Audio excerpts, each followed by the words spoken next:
नमस्कार दोस्तों, राधे राधे। कैसे हैं आप सभी? आशा करती हूँ आप लोग ठीक होंगे, खुश होंगे, स्वस्थ होंगे। तो जी सोमवार का दिन है और खाना तो बना दिया भाभी ने, बाकी का काम झुके तो पड़े। खाना सुबह ही आज जल्दी इसलिए बना दिया और काम इसलिए नहीं करे क्योंकि मम्मी, पापा जी और शेखर तीनों को कहीं जाना था ज़रूरी, तो फिर वो खा पी के चले गए। अब ये है कि भाई घर से खा पी के चले जाते हैं तो फिर टेंशन नहीं बाहर कितना टाइम लग जाए या क्या हो जाए। और नीचे का भी काम निपटा के गई हूँ, तो वो घास वगैरह डाल के अपना सारा कुछ करके गए हैं। गायें भी बांध के पानी वगैरह पिला के। लेकिन जो दोपहर का है वो, क्योंकि उनका पता नहीं कि किस टाइम तक आएंगे, तो मैंने शेखर को बोल दिया था, फिर मैं कब तू घास काट के चला जा, अगर जैसा 2-2:30 बजे के करीब घास गिरता है तो फिर वो मैं डाल दूँगी। तो जी देखिए यहाँ पे बच्चे भी होने लग रहे हैं धीरे धीरे करके तैयार। इसे छिल्ला ना बेटे, इसके ना निशान पड़ जाएंगे अगर छिल्लेगी। ये सूख कर खुद उतरेगा तो तब ठीक है, ये पक जाएगा ऐसे, ठीक है। इसे उतारना नहीं दोबारा। हाँ, और जी इधर लगा दी है मशीन क्योंकि काम झुके तो पड़े सारे के सारे। अब सफाई भी यूँ ही पड़ी, कपड़े भी फैले पड़े। कल कीर्तन था घर में, जो कीर्तन करवाई थी कल मम्मी ने, परसों चाची ने करवाई थी। शनिवार के दिन चाची के थी, चौथे नवरात्रे को, कल 5वां नवरात्रा था, कल यहाँ पे करवाई थी। और देखे सामान ना, कपड़े वपड़े ऐसे ही फैले पड़े क्योंकि कल धोए धाए गए थे सारे, लेकिन फिर रखे नहीं गए। तो आज ये सारा काम समेटना, हम नहीं सोच रहे, मैं मम्मी आराम है जब तक, तो मतलब साफ़ सफाई से जितनी भी है अपना सारा काम समेट दें। भाभी लग रही है किचन में अपना काम करने में, भाभी है किचन में, और ये देखो बच्चे भी घूमते फिर रहे। तो जी चलिए बस फिर लेके राम का नाम लगते हैं अपने काम पे। और जो कल का कीर्तन था ना, परसों जो कीर्तन कराया था चाची के, वो वीडियो तो आपको मिल जाएगी मेरे पास ही। लेकिन जो कल में हमने कीर्तन कराया था तो उसका वीडियो आपको, जो मेरे भाई का चैनल है FM विलेज लाइफ, उस पर मिलेगी, क्योंकि बहुत अच्छी वीडियो बनाई है वहाँ पे भी। उसमें भी आपको गांव में जैसे मतलब हमारे एरिया में कीर्तन वगैरह कैसे होते हैं तो आपको देखने को मिलेगा उसमें। और चैनल का लिंक मैं आपको डिस्क्रिप्शन में डाल दूँगी, तो आप लोग बहुत सपोर्ट कीजिए, बहुत प्यार दीजिए। तो जी चलिए बस फिर अब लगते हैं अपने काम पे। और सबसे पहले तो मैं लगाती हूँ मशीन, उसके बाद फिर मैं पीऊँगी 1 कप चाय और फिर मैं एनर्जी के साथ लग जाऊँगी काम पे। भाभी 1 चाय की ललक है, एनर्जी ड्रिंक चाहिए मुझे सही में। चलिए जी फिर एनर्जी ड्रिंक ले। हाँ काम करवाना दीदी भाई। सही है, एनर्जी दे हो जाओ और काम करवाओ जाओ। उसमें वो चल रही भाभी टंकी उधर से ज्यादा हो। क्या कह रहा था तू? तिचने दे दी तुझे चुबर चुबर। चश्मा देख लो, इतना मुंह नहीं जितना चश्मा लगा रखा है इनने, डॉन ने। कौन लाया है तेरा चश्मा? आप। मैं कौन हूँ? बुआ जी। किसकी बुआ जी? मेरी नहीं होगा। तेरी कब हूँ मैं बुआ जी? मैं तो शिवाई की बुआ जी हूँ। नहीं मेरी। अरे नहीं, मैं नहीं तेरी। हट जा तू मेरे दौरे तो, हट जा। अरे हट जा। मैं तो कृष्णा की मम्मा हूँ और शिवाई की बुआ जी, तेरी नहीं हूँ मैं। फिर लाड़ तो करा नहीं तन्ना, मुझे कैसे पता लगेगा मैं तेरी? हाँ अब हुई मैं, देख ओम की बुआ जी।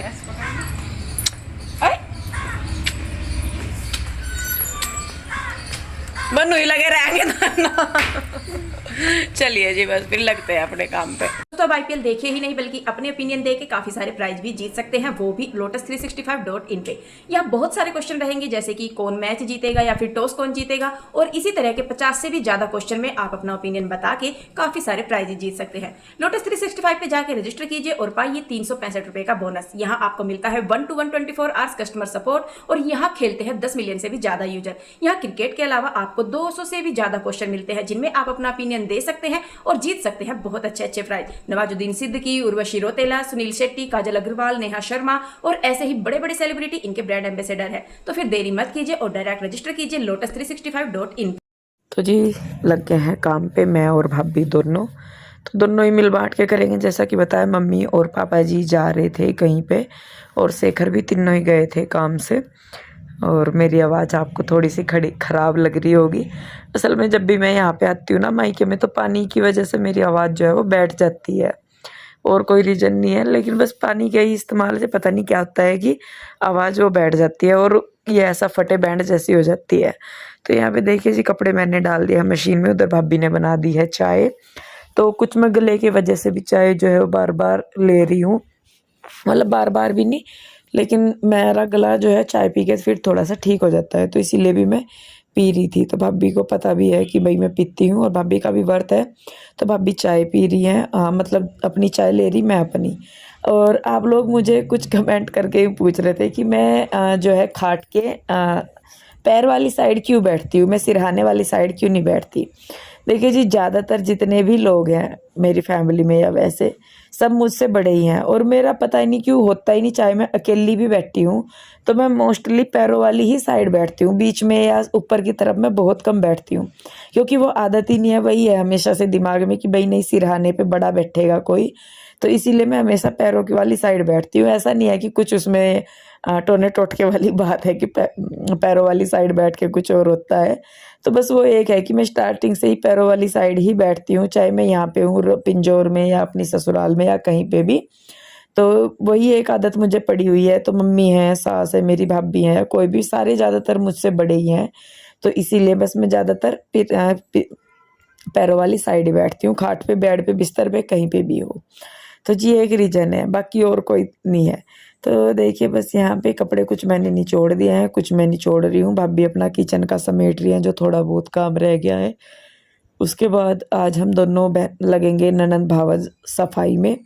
और भाभी जब से मैं आई हूँ, भाभी ने भी कई बार बोल लिया और मैं भी खुद सोच रही थी, तो भाभी कह रही है कि दीदी मेरे साथ लग के थोड़ा सा चेंज करवा दो, सफाई करवा दो, क्योंकि अकेले तो देखिए भाभी से भी नहीं होता, 2 बच्चे हैं, शिवाय भी स्कूल जाता है, ओम अभी छोटा है, शेखर अपने काम करता है, मम्मी से भी नहीं होता। तो सामान इधर उधर खिसकाना देखिए सबके लिए इजी नहीं होता। मुझे आदत पड़ी हुई है इसलिए मैं कर लेती हूँ, लेकिन फिर भी ये है कि सबको नहीं हो पाता, सबसे हेल्प चाहिए ही होती है। और बस जब मैं आ रही थी तो भाभी मुझे बोल ही रहे थे कि दीदी करा दो। मैंने कहा चलो भाभी पहले कपड़े वगैरह का काम निपटाते हैं, एक तरफ से काम निपट जाए, उसके बाद जो है फिर दूसरी तरफ हम लगेंगे। तो यहाँ पे कपड़े जो है वो मेरे लगभग धोए गए हैं, तो ड्रायर करने के लिए मैंने डाल दिए। इधर अब हम लग गए हैं। मैंने कहा चलिए पहले जो बाकी के कमरे हैं उनको हम झाड़ पोंछ लेते हैं। तो जो भाभी वाला रूम है और जो इधर के है वो धीरे धीरे मतलब कर ही रहे हैं। तो एक जन झाड़ू लगा लेगा, एक जन झाड़ मतलब ये झाड़ पोंछ कर लेगा, बेडशीट वगैरह। और एक दिन पहले क्योंकि कीर्तन था, जैसा कि बताया हमारे यहीं पे ही था, तो उस दिन का भी मतलब फैल ही जाता है। बेड ये बाहर निकाला था, सामान रखा था सारा कुछ, तो इस वजह से भी थोड़ा सा फैल गया था। तो इधर वाला पोर्शन समेट के अब आ गए हैं हम उस रूम में जिसको कि हमें क्लीन करना है। तो आप देख भी रहे होंगे कि ये जो रूम है इसमें ना घिचपिची हो रखी है, मतलब स्पेस कहीं नज़र ही नहीं आता कि स्पेस है या नहीं है। और कई बार होता है कि हमारा सामान इस तरीके से पड़ा होता है कि स्पेस होते हुए भी हमें वहाँ पे जगह जो है वो नज़र नहीं आती। और फिर दूसरी बात ये भी है कि टाइम पे सामान जो है वो चेंज करना भी बहुत ज़रूरी होता है। उनके पीछे साफ़ सफाई भी हो जाती है, और धूल मिट्टी या कुछ हो नीचे पड़ा हुआ तो किनारे भी साफ़ हो जाते हैं। मेरे पास तो खैर आपने देखा ही है कि मैं तो करती ही रहती हूँ वहाँ पे। तो यहाँ पे भी देखिए इनके जो पीछे सामान, क्योंकि सोफ़े काफ़ी टाइम से रखे हुए थे, और भाभी बोल भी रही थी कि दीदी जितना मेरे से होता है मैं कर भी रही थी, लेकिन सरकता नहीं है, क्योंकि स्पेस वही है कि कम है, तो इधर उधर करे भी तो कहाँ करे, और बाहर अकेले से होता नहीं है, निकलता नहीं है। तो देखिए इधर कॉर्नर से हमने जो सोफ़े हैं वो हटा दिए हैं, मैंने झाड़ू लगा दी है, और भाभी जो है वो वहाँ पे पोछा लगा रही।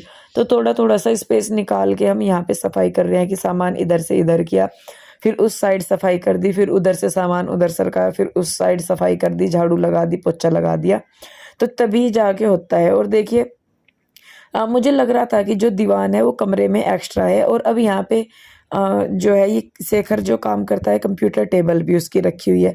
अब कंप्यूटर टेबल भी यहीं रहनी चाहिए, दीवान जो है वो भी यहीं पे ही रहना चाहिए, सोफ़े जो है वो भी यहीं पे ही रहना चाहिए। तो इस सारे सामान को कमरे में रखते हुए ही उसे अच्छी तरीके से एडजस्ट करना था कि जिससे सामान भी अच्छी तरीके से कमरे में शिफ्ट हो जाए, और जो क्या बोलते हैं उसको, मतलब जगह भी निकल जाए। तो अभी यहाँ पे स्टार्टिंग में सफाई कर रहे हैं, उधर से सोफ़े हटे हैं तो उधर की साइड साफ़ किया है, इधर लग गया है। तो अब ये गद्दा उठा के इसको थोड़ी देर में हम बाहर रख देंगे धूप में, जिससे कि उसको धूप लग जाए। तो अभी हमें दीवान सरकाना है उधर, तो थोड़ा सा सामान निकाल लेंगे ताकि दीवान को सरकाने में थोड़ी सी मतलब आसानी हो, हैवी ना हो। तो देखिए जो भी इसमें ज़्यादा तो था नहीं सामान, लेकिन दीवान जो है वो खुद से बहुत भारी था, तो इसीलिए भाभी कहने लगी कि दीदी थोड़ा सा सामान निकाल लो। तो देखिए वैसे तो भाभी जो है शेखर जो है वो मेरे से बड़ा है, और भाभी हम दोनों की जो उम्र है भाभी की और मेरी सेम ही है, बल्कि भाभी मुझसे 2-4 महीने ही छोटी हैं, लेकिन उनका रिश्ता मेरे से बड़ा है कि वो भाई मेरे बड़े भाई की वाइफ हैं, तो वो फिर भी मुझे दीदी बोलती हैं। तो स्टार्टिंग में तो थोड़ा सा मुझे अजीब लगता था, लेकिन अब आदत पड़ गई है क्योंकि वो दीदी ही बोलती है, मुझे भी बोलती हैं, आंसू को भी दीदी बोलती है, तो वो तो चलिए समझ में आता है कि आशु बड़ी है, लेकिन मैं तो छोटी हूँ तो पहले अजीब लगता था। खैर चलिए कोई नहीं, एक दूसरे की रिस्पेक्ट करना ज़रूरी होता है और वो करती हैं बहुत। तो देखिए रूम में पोछा लगा दिया है और अब हम यहाँ पे देख रही हूँ मैं कि कहाँ पे कैसे क्या करना। और बच्चों ने ना नाक में दम किया हुआ था, कभी इधर से उधर, बल्कि कृष्णा को जो है वो चोट भी लग गई थी। तो यहाँ पे अभी हम दोनों डिस्कस कर रहे हैं कि कैसे करें कैसे करें। अब वही है कि रूम जो है वो सोफ़ों के हिसाब से तो सही है, लेकिन जो बाकी का सामान है उसके हिसाब से रूम छोटा पड़ जाता है। तो हमें जगह का ध्यान रखते हुए और जगह को पूरी तरह यूटिलाइज करते हुए यहाँ पे ये जो सामान है इसको हमें चेंज करना था। तो देखिए बेड दीवान जो है अभी हमने इधर सरकाया था। हमें क्या था कि दीवान सामने की साइड यहाँ पे आ जाएगा। एक जो भाभी का सोफ़ा है उसकी जो बेल्ट सी है वो ख़राब हो रखी है, तो वो थोड़ा सा डैमेज हो रखा, तो वो रिपेयर करने वाले को बुलाया भी था तो वो आया नहीं। तो हमारा ये था कि हम उसको एक साइड में कर देंगे और बाकी के जो जो 3 सीटर है और 1 सीटर है उसको हम सही कर देंगे। तो यहाँ पे जब हमने सामान रखा तो पहले तो हो गया कि बिल्कुल ओके है, सही है, लेकिन उसके बाद क्या हुआ कि जैसे सोफ़ा ये वाला तो उधर रख दिया हमने, ये थोड़ा सा डैमेज हो रखा है वो है ये। इसके बाद ये वाला जो बड़ा सोफ़ा है ये हमने यहाँ पे रख दिया और फिर इसी के ही साथ में इधर की साइड जो सिंगल सीटर सोफ़ा है वो भी रख दिया। अब बारी क्या आई कि जो बीच में है वो टेबल के लिए स्पेस कम रह गया वहाँ पे। अब टेबल जब रखे हैं तो फिर वहाँ पे आने जाने के लिए कि मतलब टेबल के आसपास को कोई आए जाए तो इतना स्पेस उसे मिलना चाहिए कि वो आराम से आ जा सके, लेकिन यहाँ पे जो है वो चीज़ नहीं हुई। तो फिर दोनों ने चेंज किया। भाभी भी कहने लगी कि दीदी ऐसे तो फिर सेम वाली कंडीशन हो जाएगी कि आने जाने वाले को जो है वो प्रॉब्लम होगी। तो पता नहीं कितनी बार इसको इधर से इधर किया हमने, इधर से इधर किया। अब वही है कि अगर ये दीवार निकल जाता है ना कमरे में से तो भी थोड़ा सा ठीक हो जाता है, लेकिन बस वही है कि कोई आता है तो लेट जाता है इसी में। गेस्ट रूम टाइप ये है कि कोई आया तो इसमें लेट गया, तो इसी वजह से ये दीवान यहाँ पे पड़ा हुआ था। तो फिर भी मैं कहा चलिए देखते हैं आज जब घुसी गए हैं तो करेंगे। हमारे इधर कहते हैं कि ओखल में सिर दे दिया तो मुसड़ से क्या डरना, कि भाई जब अब सामान सरक ही गया तो अब इसको करते हैं ही है। तो जी देखिए फाइनली हमने सोचा कि चलिए जो ये दीवान है इसको हम लगा देते हैं कॉर्नर में, और इसके बाद जो ये 3 सीटर सोफ़ा है ये इधर वाली साइड जो सामने की साइड है ना, मतलब जिधर साइड ज़्यादा है उधर इसको हम लगा देंगे लंबा करके। इधर क्या होगा कि बस जो हमारे यहाँ पे अलमारियाँ लगी हुई हैं बस उनमें थोड़ा सा स्पेस जो है वो कम हो जाएगा उनको अंदर बाहर जाने के लिए, बाकी जो है वो प्रॉपर आ जाएगा। और सामने की साइड से जो रूम है ना, मतलब पीछे की साइड जितना मर्जी स्पेस हो, लेकिन सामने से जो भरे हुए रूम लगते हैं ना वो बहुत ही अजीब से लगते हैं। तो देखिए यहाँ पे हमने अब ऐसे कर दिया है और ये देखिए यहाँ पे स्पेस भी काफ़ी निकल गया। सामने की साइड से जो रूम है वो बिल्कुल ओपन नज़र आ रहा है, आराम से एक खाट डल सकती है और आराम से जैसे कोई आता है तो बैठने में भी कोई दिक्कत नहीं होगी।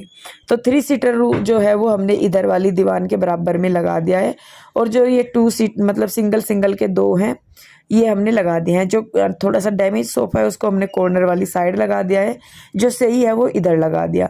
तो अब जो है उस पर एक बेड पे डाल देंगे, दीवान पे हम डाल देंगे गद्दा और उसके बाद बिछा देंगे बेडशीट। और ये बेडशीट बहुत पुरानी बेडशीट है, मेरी शादी से भी पहली है, और देखिए अब भी बिछाने के बाद इसका लुक ऐसे आता है जैसे कि नया। और ये देख लीजिए इसे ओम को ये इतना तंग कर रहा था कि भाई मुझे तो झुज्जू लेने हैं कि सामान इधर उधर सरकारे। तो जी देखिए यहाँ पे सोफ़ों के और दीवान के बीच में थोड़ा सा स्पेस था तो ये टेबल हमने यहाँ पे लगा दी है, जैसे कि मतलब बीच का स्पेस जो है वो खाली रहे और जब कोई आएगा तो उसको बाहर निकाल के मतलब उसका फिर इस्तेमाल हो जाएगा। तो जी लीजिए शेखर की जो कंप्यूटर टेबल है वो भी हमने लगा दी है। तो लीजिए ये फाइनली लुक है, और देखिए स्पेस कितना निकल गया सामने की साइड से, और पीछे जब जैसा कोई आ रहा है तो ये टेबल इस तरफ लगा देंगे तो वहाँ पे भी स्पेस रह जाएगा। तो जी देखिए हम दोनों ननद भाभी ने मिलके इस कमरे का पूरा नक्शा बदल दिया है, बिगाड़ा नहीं बदल दिया है। और पहले से रूम अब थोड़ा बड़ा भी लग रहा है और थोड़ा जो कहते हैं ना कि क्या बोलते हैं उसको, मुझे नहीं याद रहा कि क्या, व्यवस्थित भी लग रहा है और स्पेस भी अच्छा खासा निकल गया है। तो लीजिए जी हम दोनों ननद भाभी ने मिलके कमरा कर दिया है सेट। आपको कैसा लगा हमें ज़रूर बताइएगा। ये फाइनल लुक था।